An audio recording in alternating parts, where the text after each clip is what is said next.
see JL and GS run it down for some fireflies. Viper coming in hot with the dagger off spawn. No. You hate to run into this.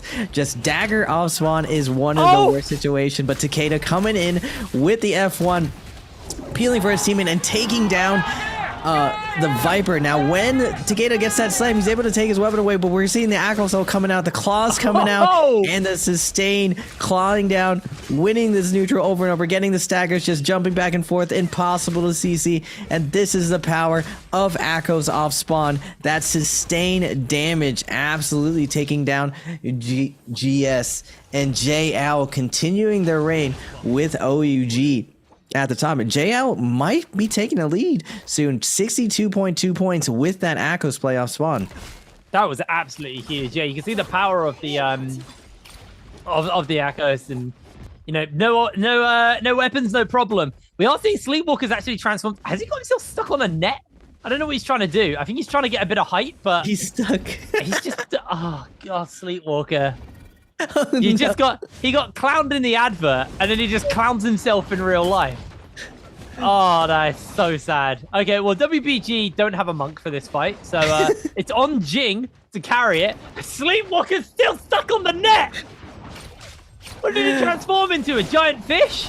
That did not go good for him at all. Godly jumping in. JJH now pulling in, and they're just going to finish up WBG. All of their transformations are gone. This is not the fight they needed. Godly gets the slam, the pole sword into Jing's face. The Karumi healing is there to buy a bit of space, but when you are rocking without either transformers, these fights just get infinitely harder to pull off. The pole sword's doing a lot of work. Water taking a lot of damage in the meanwhile, and in comes XCG with the third party. NiHQ throws the ultimate down. Sleepwalker's toasted. Caught in a net, the trap is sprung, and down he goes. NiHQ with the ultimate on is going to try and keep the pressure up onto Chidlui here, just keeping his eyes on the prize, but PP dashes out in front of him, and he changes target, can't make his mind up. They're happy with their one kill. XCG finally getting on the board here with a great timing attack on Wreckage. Now, initially on the map, I don't believe Wreckage was actually in zone, but it looks like they got a bounty on to... Is this JJH or JJL? Regardless, they're going to be wiping them out with this Takeda and Viper. It's just so much pressure off spawn. Such a huge advantage. Now we're seeing TE against EWG for all the money on the map. We're seeing the Viper roll being popped. Can EWG hold anyone down? And it looks like TE able to line aside, but no, VVV does get caught out. Now it's a 2v3. TE is going to have to clutch this, but EWG with the double parry. Their Viper carrying this fight with the stun, but now Bauda, the bottom of the league, coming for the top of the league. TE does get taken down, but I believe they're able to pour it out, and now EWG, a victim of their own success. Bauda in hot pursuit. Temi, Takeda zipping, trying to close this out. They do pick off one of them. Two-tick does get taken down, but now Bauda gonna go back and see if TE does show back up to see if they can get some of this loot. All of that money location, TE, one of the S-tier teams in the league, loves landing in that spot.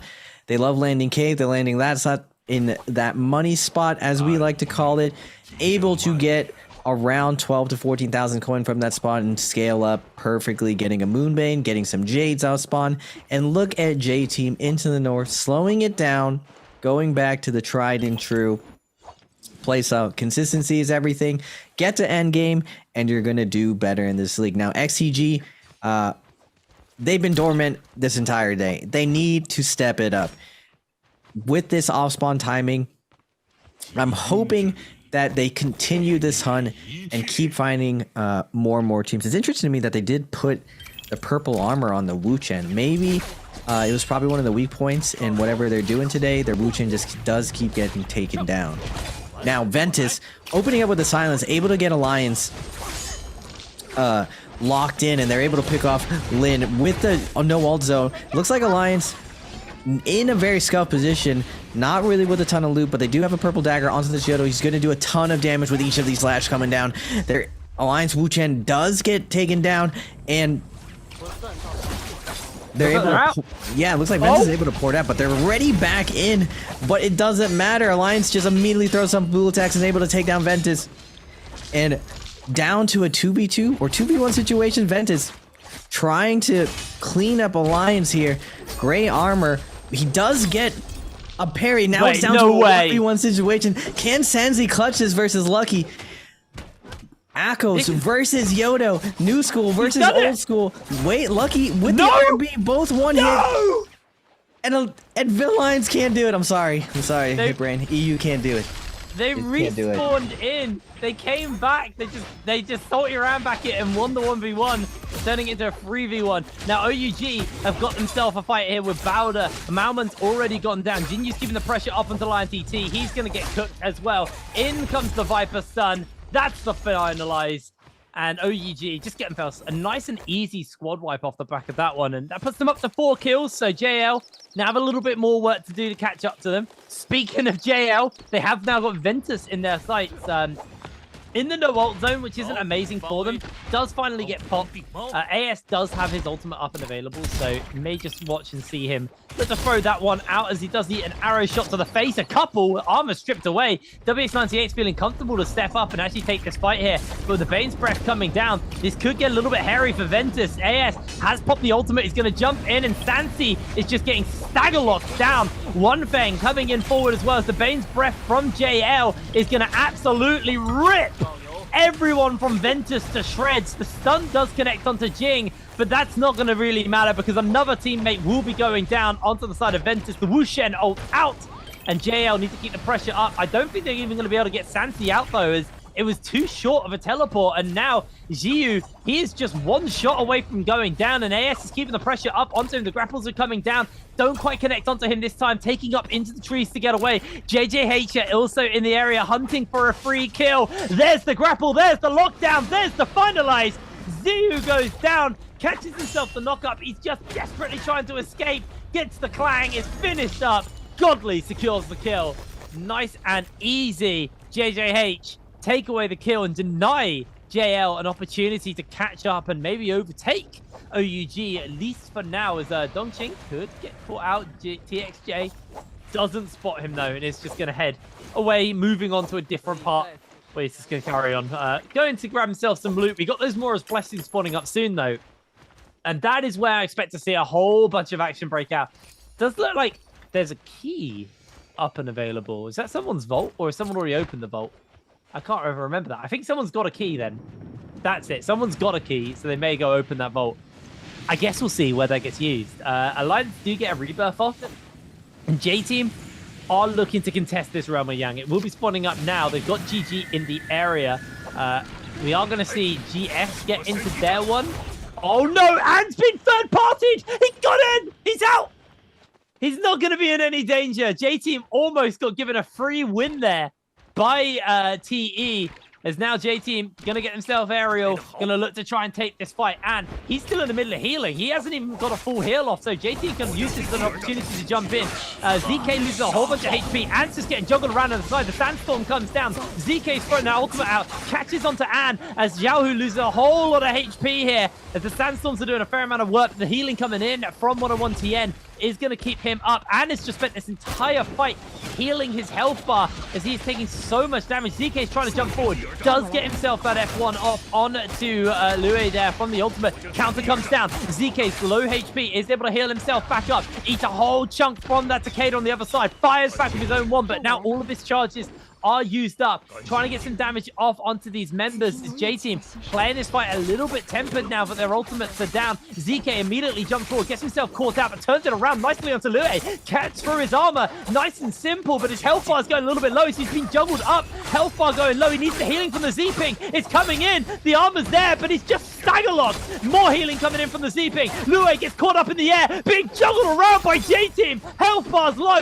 Not going to go low enough to go down yet, though, as he's trying to finish him up. There goes one. J-Team have the man advantage. They have lost a player as well, so it's been answered out in kind as they get the uppercut. They finalize this kill. And who spent the entire time healing is low HP and the only one left standing as he's trying to do some damage with that spear, but he's not going to be able to do too much. He's almost caught Eagle. Cannon shot coming in. It's actually somehow 1v1.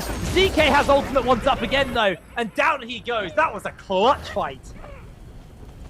It came down to the wire there. What a good closeout from Eagle and ZK having that last second parry, it could have gone any way right there, but with the presence of mind, seeing that focus attack coming in with the flank, able to get that 180 parry, and it's plays like that that really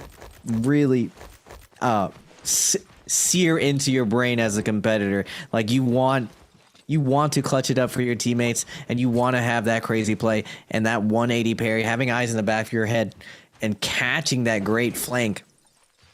J-Team's able to secure their position and kind of turn their day around. It's all about momentum when it comes to Naraka. Having that early game win, having that Yang win sets your team up for success to get to that end game. Then it's really on you to not mess it up. When you got these purple armors like JJH is set up right now on all three of their players, plus the buff, you can go on, continue hunting. When teams run into you, they're immediately intimidated the second they see that you're full purple armored, and they're going to be taking way more damage from you because most likely you're going to have these great Jades. You saw the difference right there of J-Team using their Jades to their advantage. With that Merciless on the staff, they got multiple juggles, even though they were at a health deficit, to turn it back around on GS. GS saw the low health, ended up overextending, trying to close out a kill, and they end up getting juggled by the backline, sitting there supporting their Takeda in the front line. Now transitioning into this endgame, with these trees being in play on the Morris and all these Vipers being in play, this is where you don't want to be if you don't have a Wu Chen. And if you do have a Wu Chen, you want to be super safe. But as I say this, EWG is going to jump into... It looks like they cleaned up JD, and JD for the first time during the day, not really making it to this end game. They've been keeping up pace with OUG. Unfortunately, the monk doesn't pay off. Hip Rain, the monk didn't pay off. I didn't think they were gonna make it. You curse all the monks. They're being hunted down as a rare creature in this lobby. It's time to be extinct. Let's go out like the dinosaurs in a blaze of glory. We do have Alliance lurking in that tree right there, looking for a cheeky play.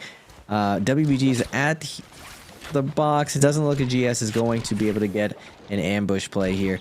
Going into Celestia, though, with this Temi Takeda, this comp really shines around in this area with a ton of buildings. The Temi ult does cut up everything perfectly. It looks like Alliance is looking for this third party, though. This is one of the situations where you want to slow it down.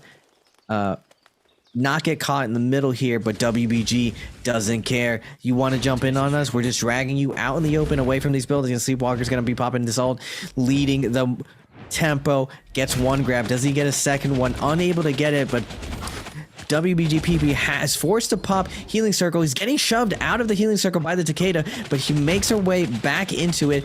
He's going to be fine, but Sleepwalker's getting absolutely melted by that Venom tip. He does get another grab though. Sleepwalker, the premier monk of the league, getting the slam.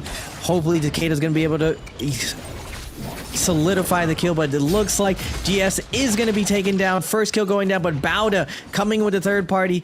What is WBG's play there? It looks like they're bailing out. Not. It's gonna stick around to see what happens to GS, and now GS being left to the Lions. Bauda coming in hot, looking to pick up and clean these kills, stealing them away from WBG. Takeda with spear, cleaning up the Temi. Bauda with the kills, and now Alliance bottom of the leaderboard. They're trying to find their way on the come up. They're unable to. They're just happy to seal the deal with picking up some loot. A little bit of a misplay by Alliance. They could have used this surprise attack to take advantage, especially with a Viper and a Yoda. I'm surprised they didn't force the issue. Now J-Team is a little bit more stacked than them, so they're a little bit hesitant, but these are the type of plays that kind of hold you back, though. Alliance had a great opportunity to come back there, but I understand their hesitation. They finally have a good game going, 4 kills, and they're setting up for that end game. Yeah, J-Team, I actually feel like this is maybe the smart play, is just not to kind of risk it all on this and then it forced into a Roma Yang debuff. Maybe read the room and see if you think anybody's going in or not, and then if no one does, maybe see if you can grab a freebie. It looks like they did take it, and they're going to be going up versus EWG, who are playing on a Yoto comp, so This could be a little bit of an exciting one down in that realm of Yang. Right now, we are just keeping our eyes on JL, as we do see that's a very aerial realm of Yang between EWG and J-Team. ZK immediately catches out. Jalue loses a lot of HP. Eagle charges forward. So much damage coming out. They use the ultimate to try and zip out. But remember, they don't have the sustain. J-Team, they've got the Z-Ping. They can keep this going. Looking for the lockdown there with the Viper, but they are able to break away thanks to the Sandstorm. And actually, Jalue, still low HP, is being chased down by ZK. The final charge from ZK, able to secure the kill as he's just finishing up Yiran. Low HP, slowly but surely getting them down. And J-Team, they just made that look easy. You love to see it from the world champs finally picking up their stride. And this is what I mean by the veterans. They stick at it. They keep doing what's necessary to win. It's not by luck that they're two-time champs. That is so crazy that they're able to pull that off.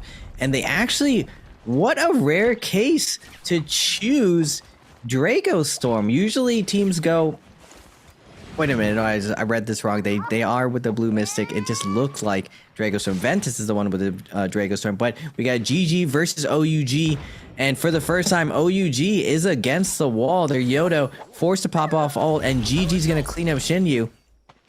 Where is his teammates? Are they all taken down? GG does have a bounty on them. And EWG is looking for this third party. Now, GG with this Akos. Wish I could see the scoreboard. They've been doing super well with this Akos all day. GG with 2 kills, 42.2, staying very, very consistent. As long as you are in that 20 to 30 point range of first, you are still very much live to take this tournament with 7 more games to go. We are on game 4 now. TE in there on XCG, one of their rivals, and they're just getting the best of XCG all day. Inside Yang, outside Yang, XCG just keeps getting taken down and eliminated by their rivals, and TE continues their hunt to take back their place on at the top. And OUG for the first time is actually eliminated. They pretty much have made every single endgame except this one. J-Team is coming in to take the loot from TE. With that buff, they're able to really, one of the best things about having this bell buff is it gives you the location of everyone around you, and it allows you to basically choose the perfect engagement. On top of the fact it gives you that 20% damage reduction, making your whole team impossible to kill.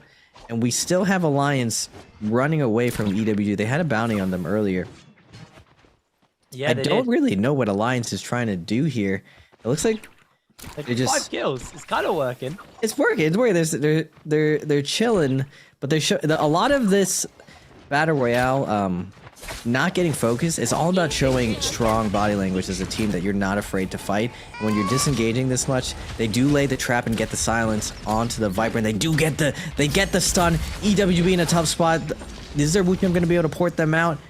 I believe they do, but Alliance fighting back. As I said, that they did blow all of their ults, so they are super vulnerable to any team. And as I say that, TE spots them, blood in the water, all ults pop. Wu Chen, does he give him a good port? Yes, he gets them back into Celestia. And Alliance playing this really well, actually, Iprain. They're playing this super well, able to play this hit and run play style that the Yodo Viper Wu Chen comp does. Yeah, well, it's a weird one where they played the bait game, and then it actually turns out that they tried to look like they weren't ready for a fight when they were absolutely ready to turn on a dime.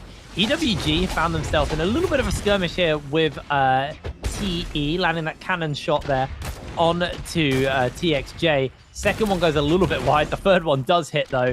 They are slowly but surely able to kind of get some real damage done to that armor and just pick it away at the health bar of the TE members. They land a grapple and they feel comfortable to step up. Another cannon shot comes in. Not going to land that next one, but TXJ is losing some serious health right now and has to play this pretty carefully as VVV charges into the fray. TXJ slides in. Remember, they've got no armor, so they are vulnerable as hell. They're going to throw down the ultimate, and EWG, they're down a player. They've just got 20 seconds left. They've got to take this fight and get a win here, but with Yoran going down to TXJ, 2-Tick should be next to fall as well, and EWG they're probably just out of this game. There is going to be no hope for them to get in on this. And down they go, eliminated from the lobby. And I was earlier looking at the kills and looking at the amount of people left. There were 40 players left a little while ago, and I was like, wow, this is a slow-paced game. All of a sudden, we dropped to 24 with 9 minutes left. Like, the game just lit up immediately out of almost nowhere, and these teams have just started to put a whole bunch of kills on the board. Alliance, funnily enough, being one of those teams with 6 kills under their belt.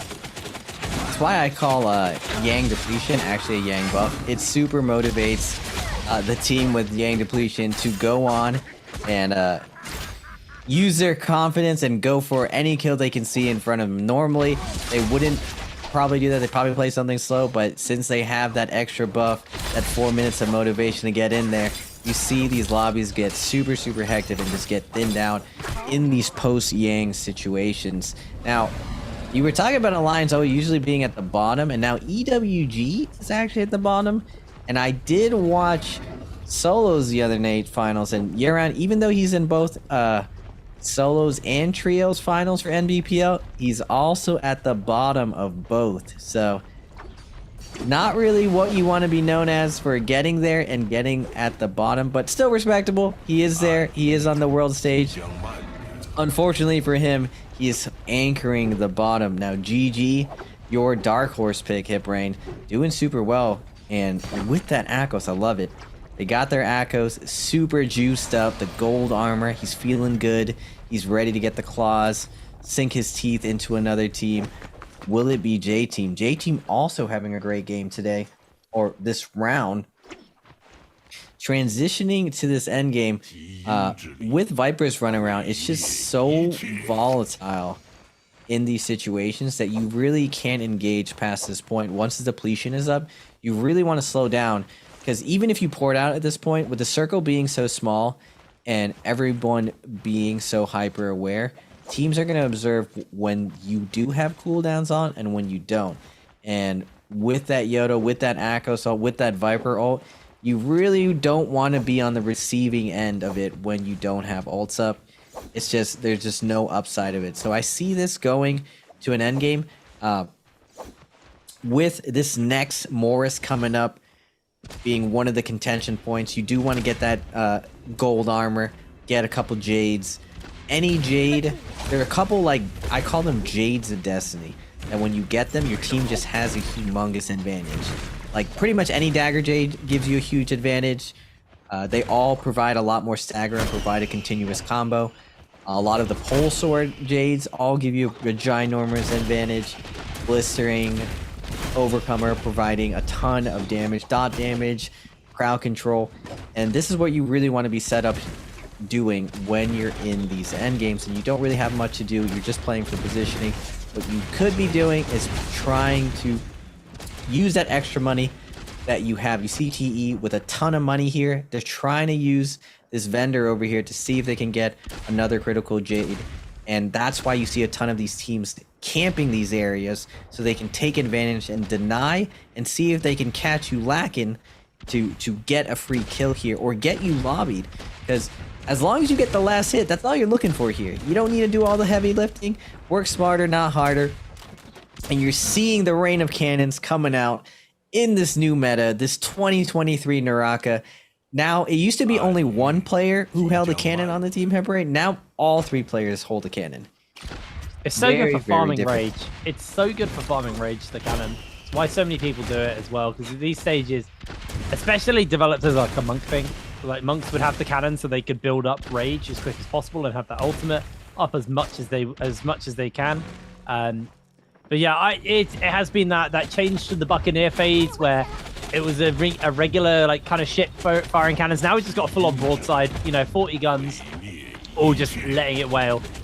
It's a very scary phase because as you can see right now, Sleepwalker as the monk in the lobby, as soon as he transforms, all of the repeating crossbows and cannon fire just goes into his face and he loses a lot of HP there.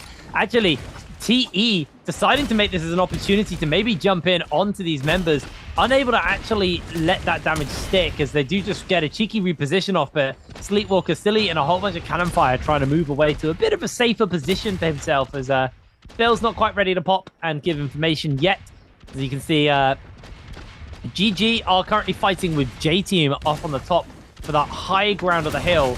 As WBG forced to use the Karumi heal there just to get some level of sustain because there's not a lot of space. And actually, we're seeing WBG Jing go for the transformation. A sandstorm comes up as well just to be a real nuisance. Bowder taking a bit of damage as TXJ and all of TE get that slam there from Jing. Do see a massive stun coming in from Alliance 1, trying to lock down members. All of Bowder have been caught with that one, and Lucky is immediately going to fire off with his ultimate. J-Team ZK, though, comes in and seals away the kill, but Alliance cashing in on a bunch there. Leo does grab himself one, but Alliance just remove Bowder from the lobby. ZK with the Flamer, trying to get some damage onto all of these people grouped up in the area. Leo taking so much damage from this Flamer. J-Team feeling very comfortable to step forward and use that Golden Flamer, Golden Longsword on ZK just to get as much power off as possible. As Ventus WX98 is going to finish up a couple of players in the zone.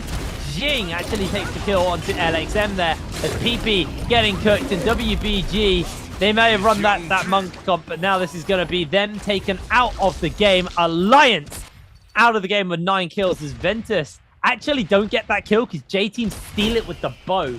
101 TN able to secure that kill for his team, and they're now up to 9 kills at this point in the game. Ventus do finish up PP and get themselves a kill in response, though, as TE holding the high ground, trying to hold on to this game and get as much control of this area as possible. J-Team, they fought quite hard for what they've just picked up, and they're actually now starting to be a little lacking in the health department. So just getting the damage off onto Sansi. Sansi's trying to get himself repositioned out, jumping away with that Echo's ultimate on the run here as ZK putting the Flamer out as well. A little bit of follow-up damage coming down as they got 2 more charges left on that ultimate to come down. 1 shot there. Flamer coming forward. All it's going to take is 1 more of those to go forward as Ventus is solo. As it's actually going to be VV taking the kill onto a J-Team member off in the distance as J-Team get flanked by TE. Eagle, his Karen's being camped as well, so it's going to be hard for him to actually get himself into that fight as J-Team also lose another player. They're suddenly losing people left, right, and center. ZK desperately trying to hold on to this game, but TXJ now going to throw down that Viper stun,